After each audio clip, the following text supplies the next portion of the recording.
Hey, everybody, we've got a disturbing one today. For a change. Malcolm Nance is my guest. Malcolm is an extraordinary guy. His career was in Navy intelligence. He came to the nation's attention in 2016 with his bestseller, The Plot to Hack America. And that came out before the fall election that year, warning us that the Russians were doing everything they could to defeat Hillary Clinton and to elect Donald Trump to the presidency. That had been ordered by Vladimir Putin. The Internet Research Agency, a troll farm based in St. Petersburg, Russia, created thousands of social media accounts to do everything they could to help Trump get elected. The Russians hacked the DNC, gave that to WikiLeaks, which coordinated with Roger Stone to time those releases of those. The day before the Democratic National Convention, they released internal DNC emails in order to sow discord between the Bernie people and Hillary's people. The Russians hacked John Podesta's emails. WikiLeaks released that the day after the Access Hollywood tape. Podesta's emails contained nothing of interest except that he liked cheese pizza that he got from a popular DC pizza parlor, Comet Ping Pong. Cheese pizza. CP. Chow porn. Now, today you'll hear Malcolm talk about how a good 25% of today's Republicans believe that Democrats have pedophilia rings, kill children, and drink their blood. You'll remember that Trump campaign manager Paul Manafort gave Russian intelligence officer Konstantin Kilimnik Trump campaign internal polling data on Wisconsin, Pennsylvania, and Michigan, and using data that the Trump campaign had obtained from the data of tens of millions of Americans from Cambridge Analytica. Remember that? Cambridge Analytica had gotten that data from Facebook in violation of Facebook's consent agreement with the Federal Trade Commission, and they paid a $5 billion fine to the FTC for that. So if you were a Black American in Detroit, or Philadelphia, or Milwaukee, who on Facebook had expressed interest in Black Lives Matter, you were bombarded with stuff on Facebook at the last months of that campaign, including ads on Facebook paid for in rubles. I was at a hearing the next year in 2017 with the chief counsel from Facebook. I asked him if they would commit to not taking ads paid for in rubles. He wouldn't. Finally, he said, well, I can't do that because anyone can convert any currency to any currency. I said, why would anyone convert their currency to rubles to take your ads? And he couldn't answer that. So these ads on Facebook, if you were on Facebook, you were bombarded with a statement that Hillary had made in the 90s about young Black men who had been called super predators. The undervotes in those cities, in Detroit, in Milwaukee, in Philadelphia, those undervotes elected Donald Trump president. So when we look at the horrific decisions by the Supreme Court, please remember this Supreme Court with Gorsuch, Kavanaugh, and Coney Barrett, this is the Putin court. And Malcolm Nance warned us, and he is warning us now. His new book, They Want to Kill Americans, is not talking about the Russians. It's talking about Americans who want to kill Americans. These are members of militias. These are insurgents. This is MAGA folks who believe Democrats, like me, drink the blood of children that we murdered. Malcolm is a patriot. A few months ago, he traveled to Ukraine to fight alongside Ukrainians against Putin's army. We talk a little about that. He is going back there very soon. I think you'll enjoy this conversation, but also find it disturbing, for a change.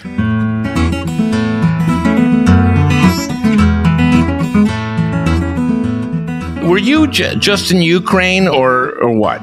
Yeah, until, what day is it? Until Saturday, midday Saturday, I was in Ukraine. I think everyone knows you're in Ukraine. What were you doing there exactly? Well, I'm in the Ukrainian army. I was a member of the International Legion for the Territorial Defense of Ukraine. So I was on contract with the Ukrainian Armed Forces. Now, you're intelligence, naval intelligence. Yes. So I would think that they didn't put you in the infantry in the Eastern, or is this all secret? But did you help them with intelligence stuff? Is that what you did? Well, actually, for the first couple of months, first off, everyone in the Legion is infantry. Everyone. So, I went through infantry training. I have combat training. I went through commando course, and but I did do activities of a classified and clandestine nature. Let's just put it that way. And can you tell us what those were? No, not at all. We're in a war. And we can remain in a war. And I would like to keep my Russian opponents guessing. I see. But it had impact, profound impact in some ways. Good. On the other hand, that comment you made about I'm not in the East and in combat on the front line. Surprise! I'm in the East and I'm on the front line. So, really? So I've gotten both sides of the coin there. But I am a combatant. I carry a firearm. I was just asked that by the U.S. I guess when I came through Customs and Border Patrol, they gave me a little interview on my way in.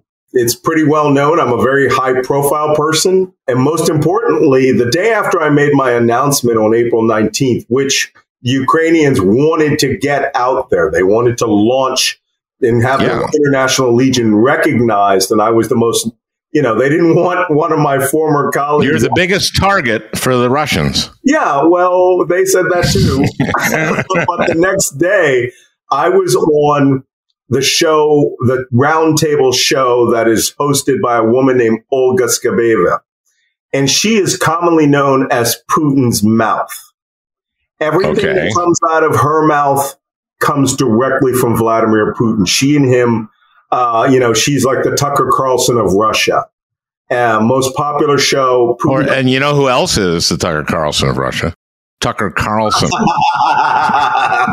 So the next day, I was broadcast. My interview almost entirely was broadcast on Russian state television on her show, where she said, Malcolm Nance, the mercenary soldier of fortune.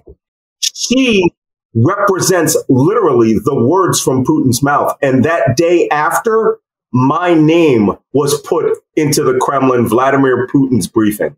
He saw my interview via her show. But as much fun as that is, it's more important that the brothers and sisters in the International Legion know that, I don't mind being the lightning rod for politicians and whatever. Just know that, the reason I joined was sincere. I don't get anything out of it. I lost a 5-figure salary monthly to be in the Legion. I'm a mercenary for $630 a month. No. Thank you for doing it. And God, it's so tragic. And the Ukrainians are so amazing, so brave. Zelensky. And our hearts are just breaking every day. Yeah, it's terrible. The casualties are so high, and Putin, my God. And you know what? We just had the Supreme Court, this horrible end of session, end of the term, and it's kind of Putin's court.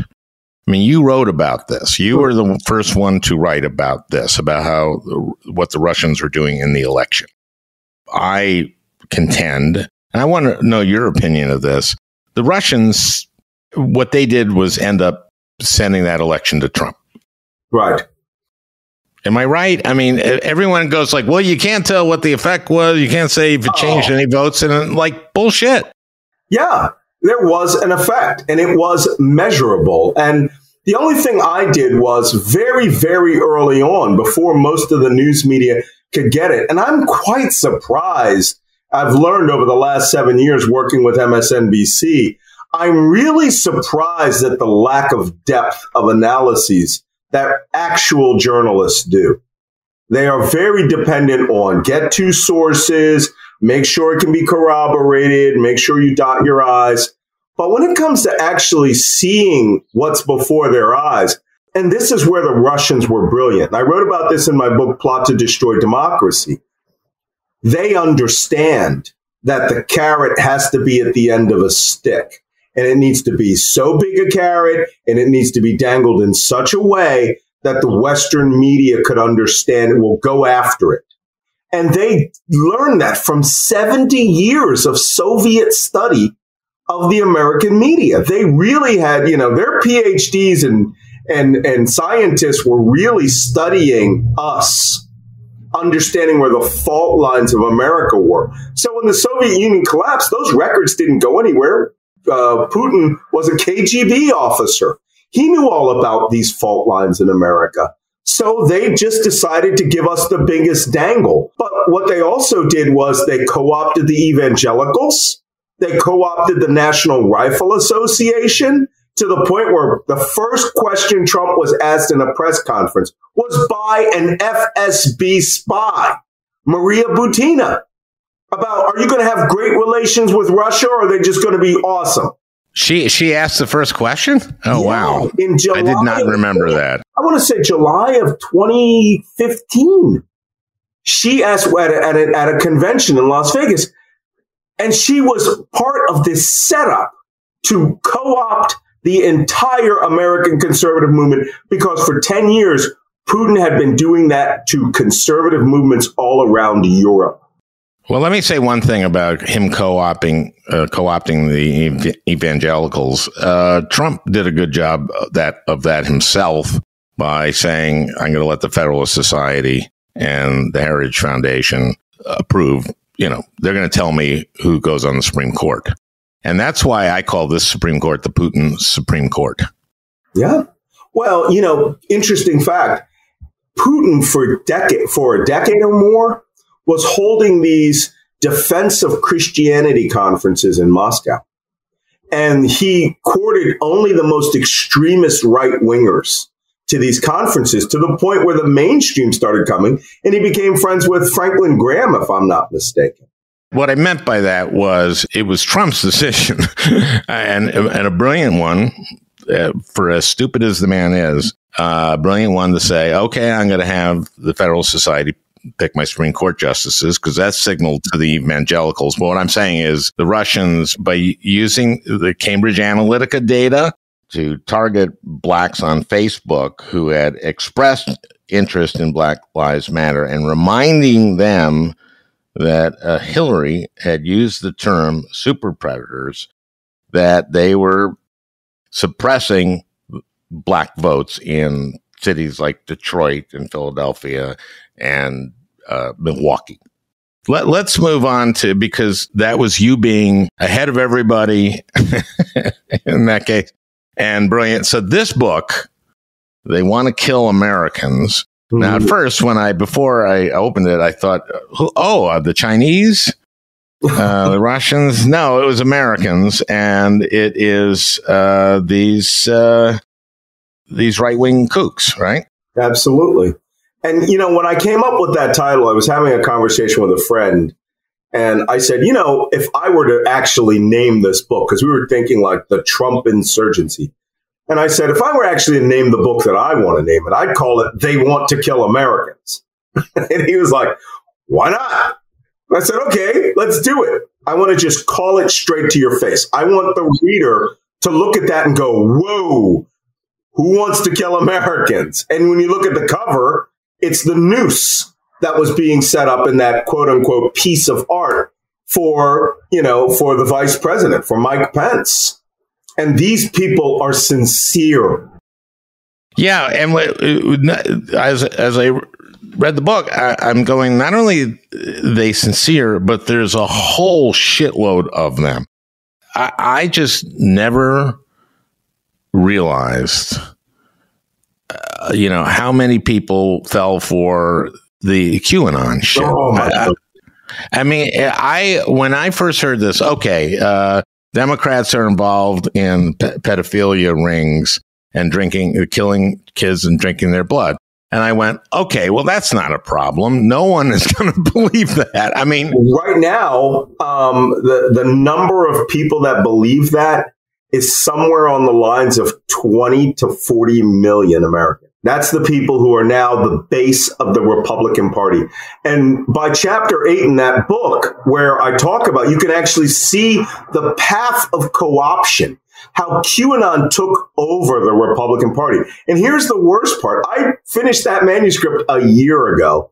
And so I had written in that book that within 1 year, the Republican Party would be completely co-opted by QAnon ideology. For months, the Republicans would not let anyone into the Trump rallies or conventions with QAnon T-shirts or paraphernalia. When they had CPAC, was it a month ago, or a month and a half ago, something like that? Yeah. That's all out the window. All right, now QAnon is the core of the Republican Party. And they don't say it out loud. They don't go, yeah, let's kill all the liberals, and Hillary Clinton did adrenochrome and is killing, sucking the blood out of children, Christian children, in order to stay young. That's considered a given now in the Republican Party. And if you don't believe that, if you don't use the QAnon motto, where we go one, where we go all, you're not considered a true MAGA. You're not considered a true believer. It has completely eaten that party. There was a moment where it was like a town hall or one-on-one interview with Trump, and he was asked, this is Samantha Guthrie, is it an NBC? And she asked him, what do you think of QAnon? And I'm going like, well, this is easy. They're nuts, And he went, I don't know anything about them other than they're against pedophilia, and I am. And I went like, really? You can't even say they're nuts? And then I guess, oh boy, how wrong was I? A part of that interview, he also said, I know they like me, which is that's right. That's right. Anything. That is his yardstick for anything. Yeah. That is his yardstick for if they had said, Klaus Barbie, do you like him or not? He would have been like, well, if he likes me, I like him. What's scary about this book, first of all, is just how many of these people there are. And we're talking about these extremist groups, some of which I hadn't heard of. I mean, I know the Proud Boys. I know the Oath Keepers. I know some of the groups you're talking about. A lot are ex-military or in the military, including people who were arrested at the Capitol. Right. And police or ex-police, right? Yeah. As many as 20 to 30% of the people arrested at the Capitol were military, ex-military, or police. That's 1 in 4 or 1 in 3. And that's the ones we know about, right? Those are the people who were arrested, not the people who attended. There's a high police presence. And in some of the people that were arrested, for example, in Virginia, these 2 deputy sheriffs, I mean, they fought tooth and nail with their police union. And why should they be arrested? Because they went into the Capitol and they had bought their firearms because they bought their police badges. There's a DEA officer. Were these one of the first guys in? One of the first guys in? Yeah, you're right about them. Bought his badge and flashed it to the other cops and showed his sidearm to the Capitol Hill police as if, yeah, it's okay. I can come in. I'm just here to, execute, our political leadership. And but then they start fighting them, right? Because they said, no, you're stopping us and therefore you're traitors or whatever. That's right. And now any cop at Capitol Hill police is no longer considered honorable amongst the MAGA crowd because they fought. DC police fought. The National Guard. But you're talking a movement that technically right now would honor Timothy McVeigh. If Timothy McVeigh were alive after bombing the the Murrah building in Oklahoma City. That's what we've come to. Well, what's concerning about the book, is you go kind of in chapter and verse in what they can do, and you're not telling them what they can do, but you're scaring, scaring me. You out. You're scaring me. You should be. You should be. This has been a bad month. I'm scared at many levels. I'm alarmed at many levels. And this just added to it. It's important to know this stuff, and but it's a chilling. In many ways, it's a chilling book. This is the prelude to the Civil War. It's technically what I did in Ukraine when I went to Ukraine in January. I went in there to see what would the Russians invade with, how would they invade, which way would they invade, and what would the results of that be. Well, it's not just, a handbook so that you can, do fantasy baseball on the end of the American democracy. It just plays out that way because we are teetering on the edge of the end of American democracy. And these people, not me, these people want civil war. And they are saying it out loud, and they are saying it proudly. They have devolved into a tribe. And as far as they're concerned, Donald Trump is their tribal chief. They don't see the phrase white supremacy as a negative anymore. They see white supremacy as a birthright that they were given. Of course, we see this great replacement theory lead to these mass murders in Buffalo and El Paso. You go through the one in El Paso. But one part of what scared me are the different capabilities you talked about, like going after the grid and using drones. Like, you don't need to be a suicide bomber anymore. You can have a robot truck, drive a truck into something robotically. I mean, it's very disturbing.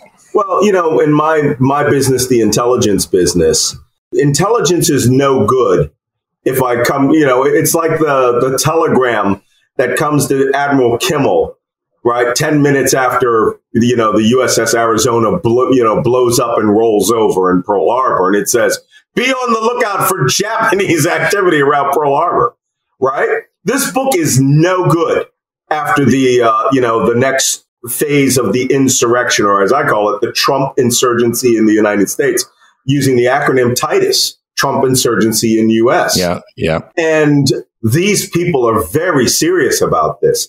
I thought this would break after the insurrection on January 6th, because, I predicted this. I predicted it on Bill Maher's Real Time with Bill Maher on November 6th, 2020, that we were going into insurgency when, poor Bill, God bless him, was singing Kumbaya. Time to, join hands and put away the animosity. You were on just after it had been announced, right, that Biden won. Actually, I think he called it on the show, and within a few hours they called it. And they pushed the price of AR-15 ammunition up from 39 cents a bullet to $1.25 a bullet. That's how much ammunition they're hoarding right now. For the last year, they've been buying every bullet available on the market and, in some instances, reselling it for profit. But they're preparing for an onslaught. So I wrote this book as a warning. It is a red, signal red, Clacton blaring, go to battle stations warning that bad things are coming. Now, let me ask you about this, because you've been following the January 6th hearings, I assume. It's a little hard between artillery, but I try. Yeah, that might have been hard there, but you probably caught up. Yeah, I've caught up. You have caught up. What happens? Everyone goes like, I've been saying, my God, he has to be indicted. Just the call to Raffensperger. Right. That's prosecutable. I mean, there's no question about that, right? So, but everyone's going like, is Garland going to do this? How do you do? And I've said, and I'm not the only one, that the only thing worse than indicting him is not indicting him. But what happens when and if he's indicted? Well, this is part of the problem, is that they are showing Trump so much deference to the position of the president, of a former president, that apparently not just he, but even all of his senior staff can get away with breaking multiple laws, including conspiracies to sedition. I am under no belief that Donald Trump will be held accountable at all. None.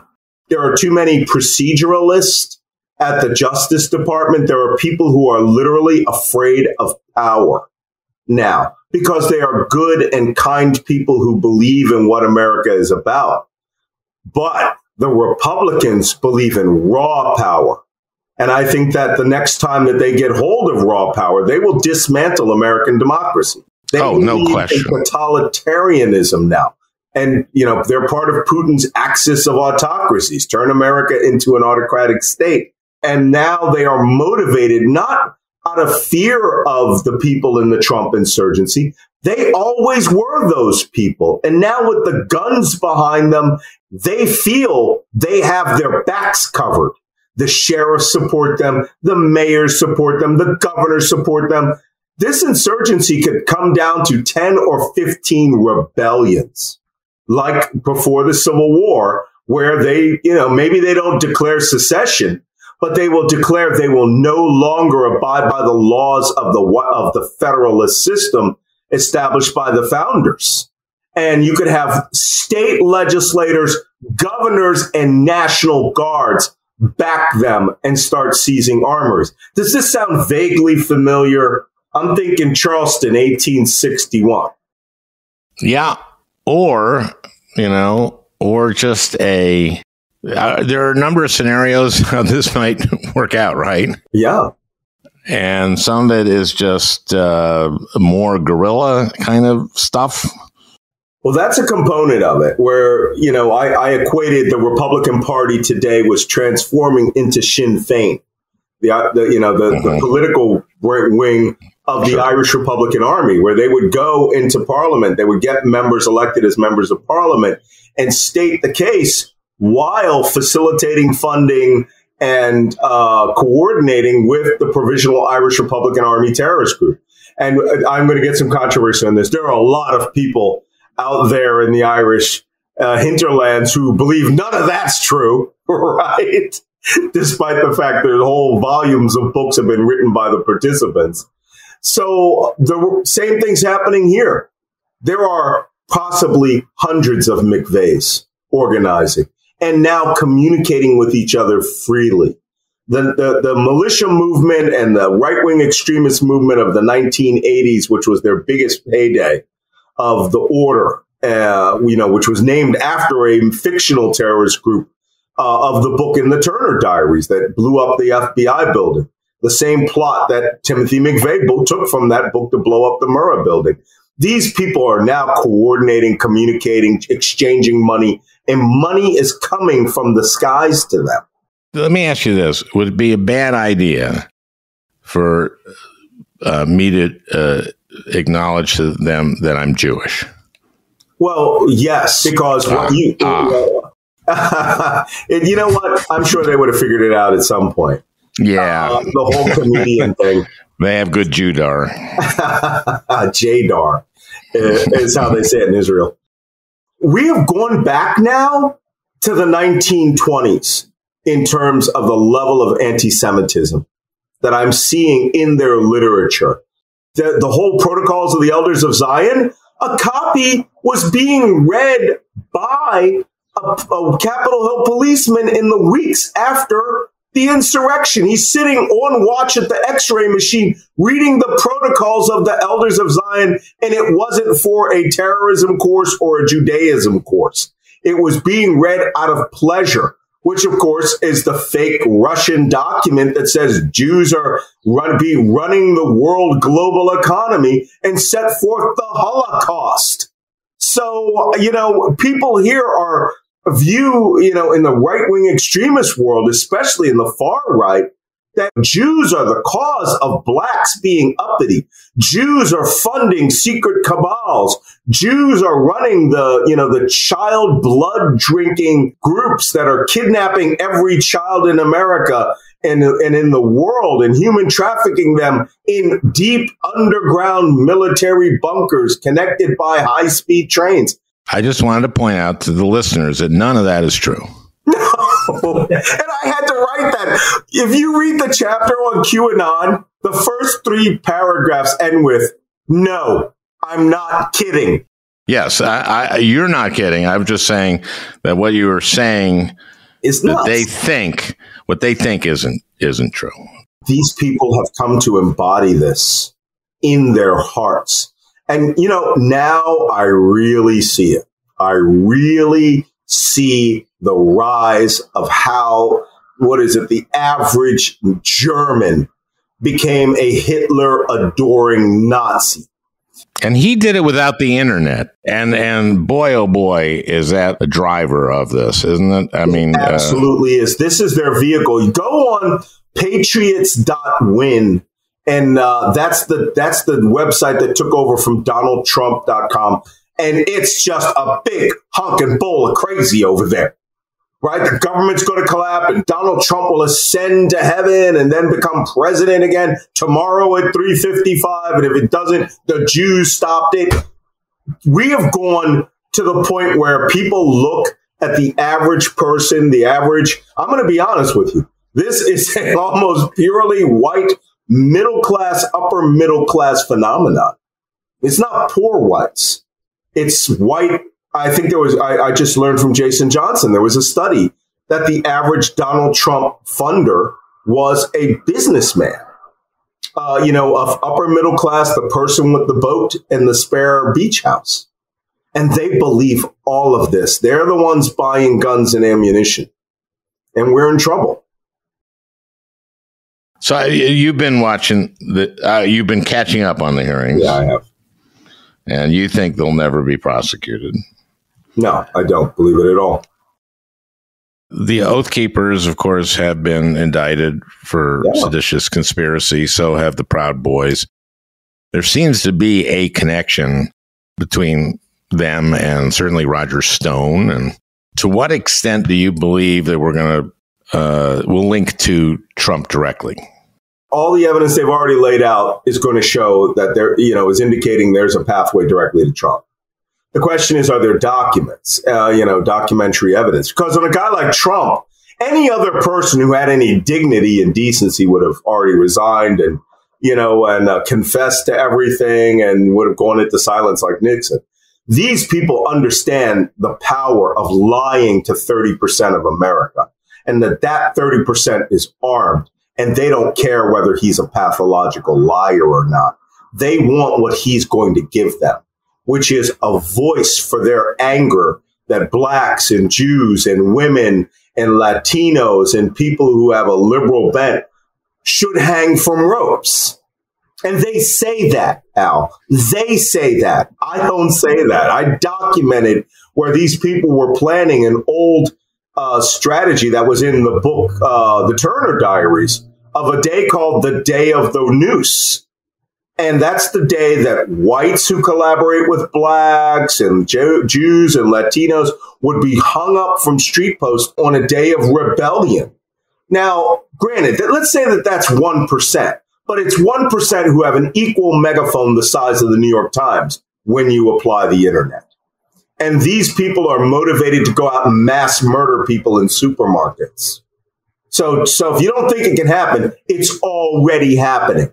But they are now doing the Anders Behring Breivik thing, the guy who shot 69 children to death in Norway. They are communicating how you become a white nationalist hero by writing your manifesto, the call to arms to other whites to come out and mass murder. To take, I wouldn't be surprised if we start seeing Timothy McVeigh did nothing wrong T-shirts here. I've been away for 4 months, so I better start checking on Etsy for that.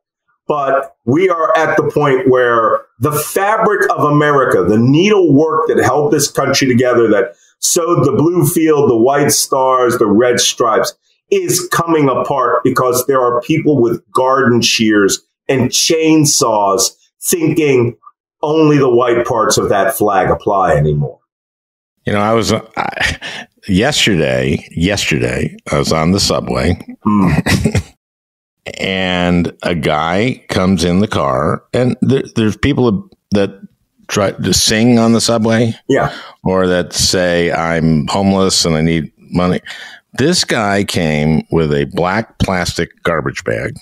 Okay. And said, I have knives, tasers, body armor. I mean, he had... For sale? Yeah. Is it in New York? Yes. Okay. He started with tasers. Tasers. And then he ended with knives. I remember, and I went, are you fucking kidding me? And he went, hey, it's fucking crazy out there. That's a scene from the movie Escape from New York. And the next thing he should say is, Snake Plissken, I thought you were dead. I mean, this is crazy. I am not kidding you. He had a black garbage bag. What else did he have in it? He had... Get your tasers here. Get your tasers. No, brass knuckles. He had brass knuckles. Those are illegal, but I like them. Actually, my knuckle knife, my World War I style trench knife I carry in Ukraine. But that's what he had. He had tasers, brass knuckles, and knives. And that's where we're at now. I mean, and I turned to someone, the subway is pretty crowded. I just turned to someone. I went, was that like a conceptual art piece? What the fuck was that? Looking for the cameras. Well, America is descending to that point. I mean, we laugh about these things. This is true madness we're starting to see. People who, I talk about the plot to kill Governor Gretchen Whitmer. It turns out that was Plan B. Plan A was to take over the state capitol, let go all the policemen and the Republicans and start holding trials and hanging the bodies of Democrats out of the window. That was Plan A.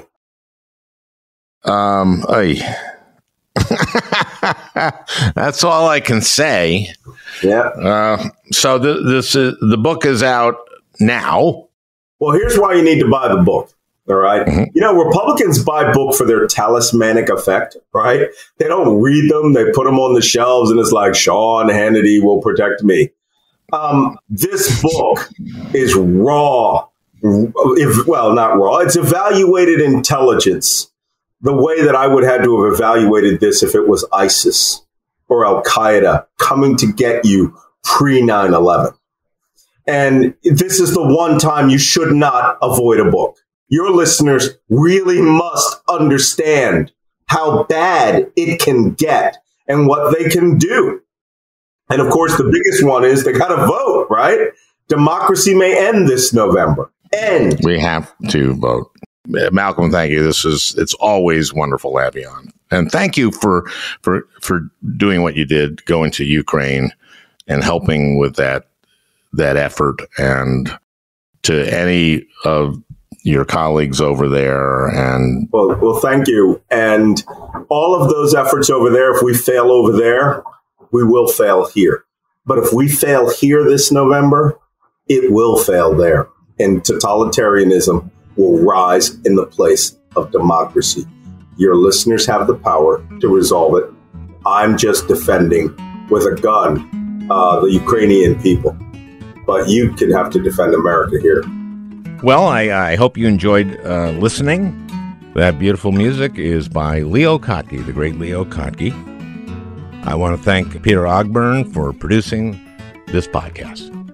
We'll talk again next week.